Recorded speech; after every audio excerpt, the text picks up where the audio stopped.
អ្នកបងគ្រប់គ្នាតែងតែបងប្រាថ្នាចង់ខ្លាយជាផ្កាយរះលើវេហារះស្នេហ៍ភ្លឺថ្លាដូចពេជ្រដែលគេឆ្នៃគេឈ្មោះពីរស់ល្បីមានប្រជាព្រៃវាខ្លាយជា The Best Star កម្មវិធី The Best Star ទូរទស្សន៍អប្សរាបលេខ11ក្រុមការឧបត្ថម្ភនិងគាំទ្រជួយ Presi លេខ1ហើយលេខ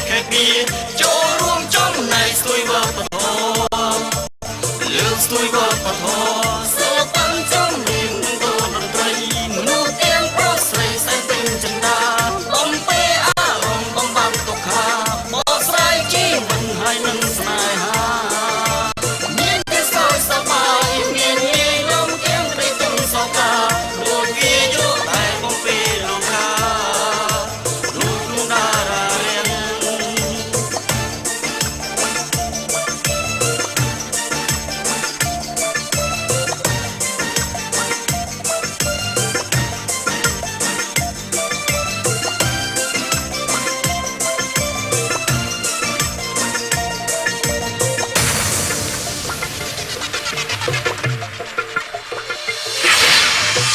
ចង់ខ្លាចទៅជា The Best Star ពួកយើងតែងតែប្រាថ្នាគ្រប់វេលា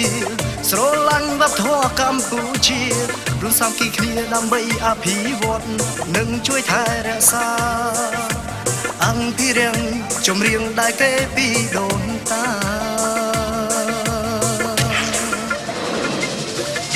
កម្មវិធី The Best Star ទូរទស្សន៍អប្សរាបលេខ11ក្រុមការឧបត្ថម្ភនិងគាំទ្រជួយ Presi លេខ1ហើយលេខ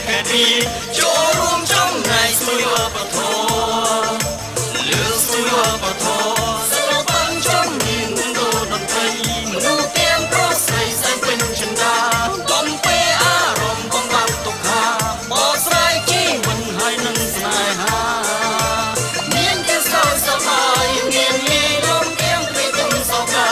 ដូចគេយកតែបំពេលោកខាដូចនោះតារារៀនកម្មវិធីជាងរួមប្រកួតចម្រៀងថ្មី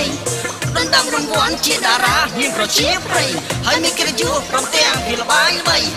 មនុស្សប្រុសស្រីស្រឡាញ់លើស្ទួយគាំទ្រជារៀងរហូត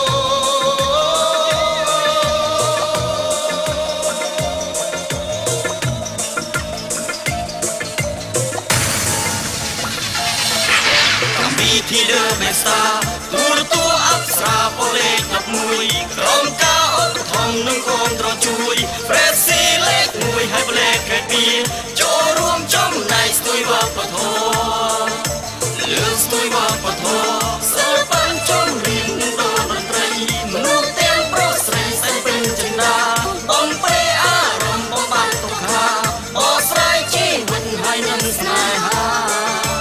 មានតែសោកសប្បាយមានលេងលំទាំងព្រៃទាំងសោកាដូចវាយកតែបំពេលោកខាដូចនោះតារារៀនតារា The Best Star ទូរទស្សន៍អប្សរាបលេខ11តារា The Best Star ទូរទស្សន៍អប្សរាបលេខ11តារា The Best Star